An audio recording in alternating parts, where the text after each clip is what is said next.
Conseil pour une évangélisation gracieuse. 1. Parlez le moins possible avec vos mots à vous, mais citez des passages de l'Évangile.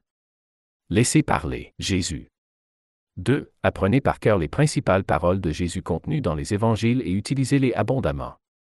Par exemple, Matthieu 4:4, Jean 1, 9 à 18, Jean 3, 16 à 18, Matthieu 11, 28 à 30, Jean 7, 37 et 38, Jean 8, 12, Jean 6, 46 à 48, etc. 3. Beaucoup commettent l'erreur d'évangéliser en culpabilisant les gens de leurs péchés. Cela est inutile et repousse le pécheur. Insistez plutôt sur l'amour de Dieu et sa miséricorde pour les pécheurs. Ne dites pas aux gens que Dieu est en colère envers les pécheurs, c'est faux. L'Écriture dit que Dieu est en amour avec ses créatures. Voir Jean 3:16. 4. L'Évangile est une bonne nouvelle, alors respectez cet esprit. Annoncez la paix, le pardon et la réconciliation. 5. La bonne nouvelle n'est pas un message sévère, mais un message d'une grande douceur. Soyez doux envers les gens et compréhensifs. Prêchez comme Jésus. Si Jésus n'a été sévère qu'avec les pharisiens hypocrites, mais pour tous les autres pécheurs, il a été d'une grande douceur et il fut toujours ému de compassion devant les âmes perdues. Vous aussi, revêtez-vous de ce même sentiment en évangélisant. 7. Ne faites pas du péché votre message principal, le pécheur sait déjà qu'il est pécheur. Il est inutile d'en remettre, cela le fera fuir de Dieu, or, Dieu veut l'approche du pécheur, non sa fuite. 8. Soyez sensibles. Posez des questions aux gens, faites-les parler un peu. Cela vous aidera à connaître le fond du cœur de la personne qui est devant vous. Ensuite vous pourrez lui citer les paroles de Jésus qui conviennent à l'état de son âme. 9. Ne leur dites jamais que Jésus les aime si vous n'êtes pas prêt à les aimer vous-même. La mission d'un évangéliste est de gagner les cœurs à l'amour de Dieu. Faites aimer Jésus. Parlez de son caractère, de sa sainteté, de sa miséricorde, de sa douceur et de son sacrifice. 10. Si vous êtes devant un pécheur dont les péchés vous répugnent personnellement, ne laissez pas votre répugnance vous faire dire des paroles sévères. Rappelez-vous, car je suis descendu du ciel non pour faire ma volonté, mais la volonté de celui qui m'a envoyé. Or, la volonté de celui qui m'a envoyé, c'est que je ne perde aucun de tout ce qu'il m'a donné. Jean 6, 38 et 39. Une autre traduction a rendu, ce n'est pas pour agir au gré de mes désirs. Traduction parole vivante. 11. Alors même si les péchés ou le caractère de certaines personnes vous répugnent, vous devez rester fidèle au message de l'Évangile de la miséricorde et lui annoncer le même salut gratuit et le même amour que vous montrez aux autres. 12. Ne tombez pas dans la tentation de prêcher un évangile charnel que beaucoup prêchent. Parler du diable, de l'enfer, de la condamnation et du jugement n'est pas ce que Dieu vous demande. Vous êtes des évangélistes, alors demeurez dans l'esprit de l'Évangile. Amen. Si vous ne vous sentez pas la force de témoigner verbalement, faites-le en faisant le bien en son nom. Frères et sœurs, nous sommes en devoir devant Dieu de parler de Christ dans la même mesure de grâce que nous l'avons reçu. Ni plus ni moins. Nous sommes en devoir de parler de lui dans les mêmes sentiments avec lesquels il s'est approché de nous la première fois. Si vous avez reçu un évangile de grâce, témoignez de cette grâce. Si vous avez reçu l'évangile, ne prêchez pas la loi. Jean de la Croix a écrit, « Tout se réduira à un martelage bruyant ne rapportant presque rien, quelquefois absolument rien et parfois même, portera préjudice. » Si vous n'avez la force que de laisser un petit pamphlet sur une table dans une salle d'attente, faites-le. Ne soyons pas sans produire de fruits. La récompense en sera grande. Témoigner a un effet thérapeutique extraordinaire sur nous-mêmes. La vie intérieure est l'âme de l'apostolat. Le père Gabriel Huan a écrit, « Plus l'union avec Dieu augmente, plus l'action qui en dérive gagnera les âmes. » Une activité apostolique purement extérieure, qui prétendrait, en raison même de l'urgence des œuvres, négliger les exercices de la vie intérieure, la prière et la recherche de l'union avec Dieu, se condamnerait elle-même à demeurer stérile. Gabriel Huan, l'apôtre doit accepter toutes ces difficultés d'un cœur généreux, convaincu que c'est précisément de celles-ci, embrassées en union avec Jésus-Christ, que jaillira la force fécondante de ses œuvres. Gabriel Huan, pour être féconde, toute entreprise doit recevoir son baptême de sang. Gabriel Huan, ô Jésus, faites-moi bien comprendre que les plus belles œuvres d'apostolat ne sont que vaines agitations, si elles ne dérivent pas d'une vie intérieure profonde. Gabriel Yuan, Jésus n'attend pas qu'on aille le chercher, c'est un maître qui va lui-même en quête de ses disciples. Leibniz a écrit, à Dieu l'initiative et à nous la coopération soumise. Voilà le vrai zèle. L'empressement constitue le faux zèle. L'espoir de la moisson est dans la semence. Thérèse Martin a écrit, j'aspire au bonheur de sacrifier ma vie pour vous. Le martyre du cœur n'est pas moins fécond que l'effusion de sang. Les âmes n'attendent que notre secours pour ne pas tomber dans l'abîme. Le zèle refroidi est l'indice d'un faible amour pour Dieu. La flamme intérieure s'éteignant, l'apostolat sera vidé de sa substance et se réduira à de l'agitation extérieure qui peut faire du bruit, mais ne porte pas de fruit. Gabriel Yuan a écrit, vous ne me dites pas, baissez les yeux. Vous me dites, levez les yeux et voyez les places vides sont nombreuses au ciel. Gabriel Yuan, les âmes coûtent cher et l'apôtre doit payer de sa personne celle qu'il veut gagner. L'apostolat est vrai et fécond dans la mesure où il est épris de souffrance, où il est le fruit de l'immolation. Plus la vie intérieure est profonde, plus la lumière resplendit, elle illumine les âmes et les attire à Dieu. Jean Bosco a dit, « Ô Seigneur, donnez-moi des croix et des épines avec des persécutions de tout genre pourvu que je sauve des âmes. Mon Dieu, heureux celui qui a goûté combien il est doux de travailler au salut des âmes. Il ne craint ni le froid ni le chaud, ni faim ni soif, ni ennui, ni même la mort. Si vous ne vous sentez pas la force de témoigner verbalement, ne le faites pas. » Vincent de Paul a dit, « Il faut commencer par établir le royaume de Dieu en soi, et puis ensuite dans les autres. » L'apostolat tire son efficacité du degré d'amour et d'union à Dieu. Il sera impossible aux débutants d'exercer un apostolat fécond. Se consacrer prématurément à l'activité apostolique signifie donc disperser inutilement ses forces, en conséquence, de faire part de sa vie intérieure personnelle et ainsi, ne porter aucun fruit pour les autres. Avant de nous lancer dans les œuvres apostoliques extérieures, il est nécessaire que l'esprit arrive à maturité dans les exercices de la vie intérieure. Thérèse de Jésus a écrit, « Un seul homme parfait fait beaucoup plus qu'un grand nombre d'imparfaits. » Un saint obtient davantage par un seul mot qu'un prédicateur ordinaire par toute une série de discours. Thérèse de Jésus. Vous ne parlez, ô Dieu, que par la bouche des saints. L'apostolat le plus fécond est celui du saint. Une âme vraiment donnée à l'apostolat ne s'appartient plus, ses forces, ses talents, son temps, sa santé, sa vie sont à Dieu et au prochain, et s'étant donnée, elle ne peut plus se reprendre, ni disposer d'elle-même. Thérèse Martin, je me sens mère des âmes et il faut que je me sacrifie pour elles avec la plus grande générosité parce que le salut de beaucoup d'âmes peut dépendre de ma correspondance à la grâce. Qu'importe si je ne vois pas les fruits de mes efforts pourvu que Dieu les voie. Dieu veut que je travaille en esprit de foi. L'humilité est le fondement indispensable de tout apostolat. L'apôtre est placé sur le candélabre et il doit savoir protéger son esprit contre l'orgueil et la vaine gloire par une humilité profonde. Gabriel Yuan. Par les persécutions, les humiliations, les insuccès, l'apôtre apprendra à se défier de ses propres forces, à se considérer comme un serviteur inutile, à se convaincre de son insuffisance et de celle de tous les moyens humains. Il apprendra à travailler uniquement par amour pour Dieu, sans chercher le réconfort du succès. Il faut conclure encore une fois que le chemin pour arriver au plus grand rendement apostolique est la vie solitaire et silencieuse de l'union à Dieu. Quand vous m'avez montré votre amour par des tourments si épouvantables, comment prétendrai-je vous plaire par de simples paroles? Faites que je me donne à vous comme esclave et qu'à ce titre non seulement je porte votre empreinte qui est celle de la croix, mais que vous puissiez me vendre comme esclave du monde entier. C'est ce qui s'appelle être vraiment spirituel. Fin de citation. La flamme de l'amour est le zèle. Plus une âme s'unit à Dieu, plus elle devient nécessairement apostolique. Tous les grands contemplatifs ont été de grands apôtres également, et les apôtres, de grands contemplatifs. Dom Marmion, l'apôtre surtout doit donner aux âmes de la plénitude de sa contemplation, autrement il est un simple réservoir et non un canal. Il doit arriver à la richesse spirituelle et c'est précisément la contemplation qui donne le zèle brûlant du salut des âmes, c'est bien ce que dira saint Thomas, la prédication de la parole de Dieu doit dériver de notre plénitude. Pasteur Richard Adibalintsa, comprenons que sans évangélisation, il ne peut y avoir d'église, et sans église, il ne peut y avoir évangélisation. Si quelqu'un a soif, qu'il vienne à moi, et qu'il boive. Celui qui croit en moi, des fleuves d'eau vive couleront de son sein, comme dit l'Écriture. Jean 7, 37 et 38. Il faut d'abord avoir soif. Il n'y a d'invités que ceux qui ont soif. Celui qui n'a pas soif ne saurait persévérer.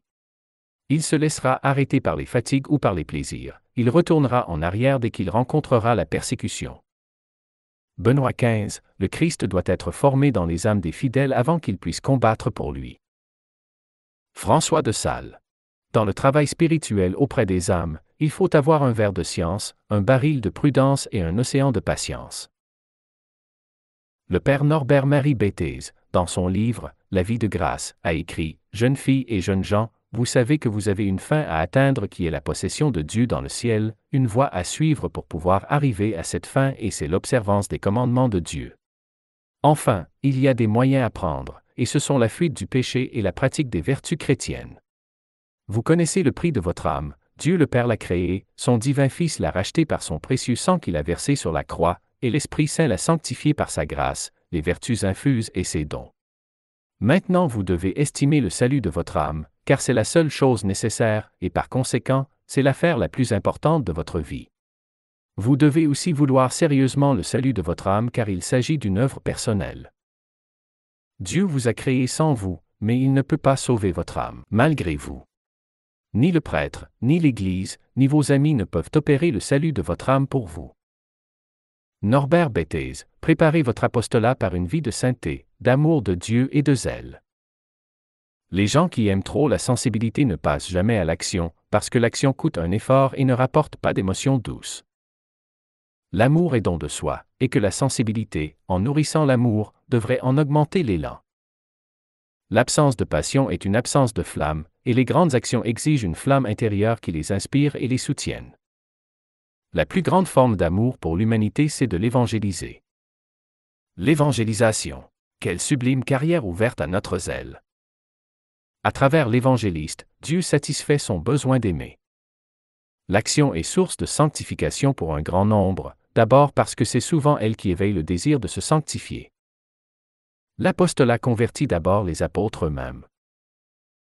Le chanoine Jacques Leclerc, en 1955, a écrit « Une vie uniquement consacrée à la contemplation, met l'âme en danger de se replier sur elle-même et de tomber dans une forme raffinée d'égoïsme très dangereuse. Si l'action est souvent pénible, elle oblige à se plier aux exigences d'autrui et des circonstances. L'action entraîne des formes de sacrifice que la contemplation ignore, et l'action, bien souvent, humilie, car les succès sans mélange sont rares. L'action tient, dans la vie chrétienne, une place indispensable. Dans une vie normale, l'action tient une grande place, il y a malheureusement des vies anormales dans lesquelles l'action tient presque toute la place. Les hommes tout à fait normaux sont rares, chacun déraille d'un côté ou de l'autre. Les conditions de l'action morale féconde. Toute action ne conduit pas à la sainteté. Trop souvent l'action développe au contraire l'égoïsme, l'ambition, la cupidité. Il est indispensable de rechercher les formes d'action utiles au développement de l'âme, pas à la détériorer. L'action brillante, celle qui met en vue, enfle. Ainsi l'action brillante est tapageuse et d'habitude le signe d'orgueil. Toute action qui met en vue, cache le danger d'orgueil. À être écouté comme un oracle, comment ne finirait-il pas par se croire supérieur au reste des mortels? Jésus désire le salut de tous, mais il ne conduit personne d'une manière violente dans son royaume. Jésus est un Seigneur gentil. L'action humble et pénible creuse profondément dans l'âme la ressemblance au Christ. Si on vit pour les autres, on cesse de choisir soi-même ce qu'on fait, et l'heure à laquelle on le fait. Il s'imagine chercher le bien d'autrui quand il ne cherche que le succès. Ils s'imaginent faire du bien quand ils ne font que du bruit. Une vie intérieure sérieuse pousse à l'action. C'est pourquoi tant de saints, après s'être retirés pendant un temps dans la solitude, se sont reportés à l'action. La vie intérieure suppose le contrepoids de l'action. Le dévot confortable qui ne vit que pour lui-même est un faux dévot. Nous devons vérifier dans quelle mesure nous nous renonçons et vivons pour les autres. L'action humble est souvent pénible, parce qu'il est naturel à l'homme de rechercher le succès, et qu'il y a un élément pénible dans le seul fait de ne pas rencontrer de succès extérieur. À l'action humble se rattache l'obéissance, car l'action qui s'accomplit dans l'obéissance est, plus qu'aucune autre, exemple de recherche propre. C'est la raison pour laquelle de plus en plus on met l'obéissance à la base de la vie religieuse. L'obéissance est humiliante et mortifiante. L'action féconde est bienfaisante et l'échec est mortifiant. Donc, le succès et l'échec sont tous les deux dans la main de Dieu. L'action bienfaisante est celle par laquelle on cherche vraiment le bien d'autrui, non celle par laquelle on satisfait ses besoins naturels d'activité. Il est rare que l'action qui nous agrée soit précisément celle que le service d'autrui commande. Combien de gens aimables rendent les services qui leur plaisent, non ceux qui plaisent à leurs obligés? Combien font du bien à condition de sentir le bien qu'elles accomplissent? L'égocentrisme est ennemi de la spiritualité. Nous ne pouvons aller à Dieu qu'en nous quittant nous-mêmes. Sœur Marie-Lucille Deschênes, en 1943, l'apostolat consiste à rapprocher le cœur de Dieu du cœur de l'homme, afin de renouer ou de fortifier les liens de l'amour brisés ou affaiblis par le péché. L'apostolat regarde directement les âmes et tend à les affranchir du mal, à les ouvrir à l'influence de la grâce, à les rendre plus surnaturelles, en un mot, à leur donner le Christ et à les donner au Christ. L'amour divin est seul capable de ce noble rôle. Le mal n'est jamais que la cessation du bien. L'avancement du mal dans le monde est donc la preuve de l'infidélité des chrétiens à obéir au Seigneur. L'homme a besoin de foi comme il a besoin de pain. Ne vous laissez pas intimider par l'incrédulité des gens, notre message vient de Dieu. Saint Dari, pour que la vertu fasse son chemin dans le cœur des hommes, présentons-la leur avec une voix douce et un visage aimable. James Parker, la souveraineté de Dieu donne un espoir de succès dans l'évangélisation. Thomas Ryan, nous devons rendre l'Évangile signifiant pour ceux qui cherchent un sens à leur vie. Saint Eugène, pratiquez bien parmi vous la charité, et au dehors, le zèle pour le salut des âmes. Le plus grand besoin de l'humanité est sa réconciliation avec Dieu. L'Évangile est le cri de Dieu, le cri d'une mère tendant les bras à son enfant qui se noie. Le fardeau des âmes vient du Saint-Esprit, le fardeau de remplir les locaux vient des hommes. Toute motivation à l'évangélisation autre qu'un authentique fardeau des âmes est une motivation impure. L'Évangile inspire aux méchants à devenir bons. Car le Fils de l'homme est venu, non pour perdre les âmes des hommes, mais pour les sauver. Luc 9, 56. C'est, non par un esprit de sévérité, mais un esprit de douceur, que Jésus est venu apporter le salut sur la terre. Il se retire dans un autre bourg pour nous apprendre que l'esprit de l'Évangile est un esprit de douceur et qu'il ne s'impose pas. Élisabeth Kadzé, il n'y a qu'une seule chose à faire pendant l'unique nuit de cette vie, c'est d'aimer Jésus de toutes les forces de notre cœur et de lui sauver des âmes pour qu'il soit aimé. Le Père Martin, car les cœurs se donnent librement. La violence les ferme et les repousse, seul l'amour les attire. Consolez-vous sur l'exemple de Jésus-Christ qui travaille pour le salut de tout le monde sans que personne ne lui sache gré. Adorable Jésus, qui m'avez éclairé des lumières de la vérité, faites que j'en témoigne. Méditation sur la vie et les mystères de Jésus-Christ. L'abbé de Brandt, en 1930. Le père Cossette, en 1870, quand on aime les hommes on ne les damne pas pour le seul plaisir de les effrayer. Élisabeth Cathèse, se replier sur soi-même, cela stérilise l'âme. Il faut se hâter de courir aux œuvres de charité. Élisabeth Cathèse, les âmes embrasées ne peuvent rester inactives. François d'Assise, l'Évangile doit être annoncé avec humilité, parce que le Fils de Dieu s'est humilié. Tous ceux qui ont souffert sont de la bonne terre. Nous avons été choisis avant de le choisir. Donnons l'inquiétude du salut aux gens. Parlez avec ce qui déborde de votre cœur, tout le reste ne sont que des paroles sans force. Quelle belle occupation que celle de vous gagner des cœurs, c'est un travail digne des anges, un labeur tout divin. Celui qui gagne une âme, fait plus que s'il gagnait tout l'univers. Le cœur de Jésus, dans sa vie publique, nous enseigne le zèle des âmes. Distribuer des traités. La belle saison est là. L'opportunité de rejoindre les gens avec l'Évangile est grande. Composez vous-même vos traités. Mettez-vous en prière et recevez de Dieu des paroles inspirées. Il faut choisir les paroles qui font naître dans les âmes la foi, l'espérance et l'amour de Dieu. Toute parole inspirée laissera quelque chose dans les cœurs. Visez principalement la population pauvre qui demeure dans les immeubles. Venez et voyez combien le Seigneur est bon. Il est impossible qu'une bonne parole ne laisse rien dans les âmes. Tout ce qui descend du ciel porte du fruit. Parlez de votre idée à votre assemblée. Sortez en équipe de 2 et emparez-vous du pays que Dieu vous a donné. Lorsqu'on a la main pleine de vérité, il ne faut pas la fermer. Recrutez vous-même des aides, et allez. Les âmes en feu n'ont pas de permission à demander aux âmes tièdes. Chaque Église, sans exception, est appelée à l'évangélisation. On ne prend pas le cœur humain d'assaut comme on prend une ville forte. On le gagne par l'amour. Jésus nous déclare dans l'Évangile qu'il appelle chacune de ses brebis par son nom propre. Pour une seule âme, Dieu bouleverserait le monde. L'apostolat sans l'amour est une faillite. Il n'est pas d'apostolat fécond en dehors de la sanctification personnelle. Les pécheurs fuient Dieu, car ils pensent que Dieu veut les punir. Jésus est venu dire, « Venez. Papa n'est pas fâché. » L'hypocrite religieux prêche un Dieu dur et en colère qui fait fuir et se cacher le pécheur. Un pécheur qui a peur de Dieu ne s'approche pas de lui. Comme ils sont peu nombreux, ceux qui prêchent la bonne nouvelle. La prédication d'un Dieu d'amour fait sortir le pécheur de sa cachette et s'avancer vers lui. Voilà l'Évangile qui triomphe du monde. Celui que le souci de son salut rendrait indifférent au salut des autres, n'aurait pas compris ce qu'est le salut. Chrétien. Il est de notre devoir de prêcher le message du Christ tel qu'il nous a séduits. L'apostasie est planétaire, c'est un miracle que celui de la foi. Les chrétiens ne sont pas épargnés par les fléaux universels, ils perdent cœur devant l'apostasie planétaire. On leur demande d'être décroisés, mais ne se sentent pas la force. Que ceux qui ont le don de force le partagent avec les autres. Les actes les plus agréables au Seigneur sont ceux qu'inspirent le dévouement et le zèle des âmes. Pourquoi évangéliser? Qu'ils sont beaux sur les montagnes, les pieds de celui qui apporte de bonnes nouvelles, qui publie la paix. De celui qui apporte de bonnes nouvelles, qui publie le salut. Isaïe 52, 7. Jean comprend qu'il y a des masses de personnes sur la terre qui sont en train de mourir de faim et de soif spirituelle, et que s'ils savaient le trésor de bienfaits que nous leur apportons par l'Évangile, eh bien, ils nous embrasseraient les pieds, tellement ils seraient reconnaissants de les sauver de toute leur désespérance. Connaître la vie au lieu de la traîner, connaître l'amour au lieu de la haine, le pardon au lieu de la culpabilité, et l'espoir au lieu du désespoir, et une espérance de vie même après la mort, voilà quelques-unes seulement, des raisons d'évangéliser.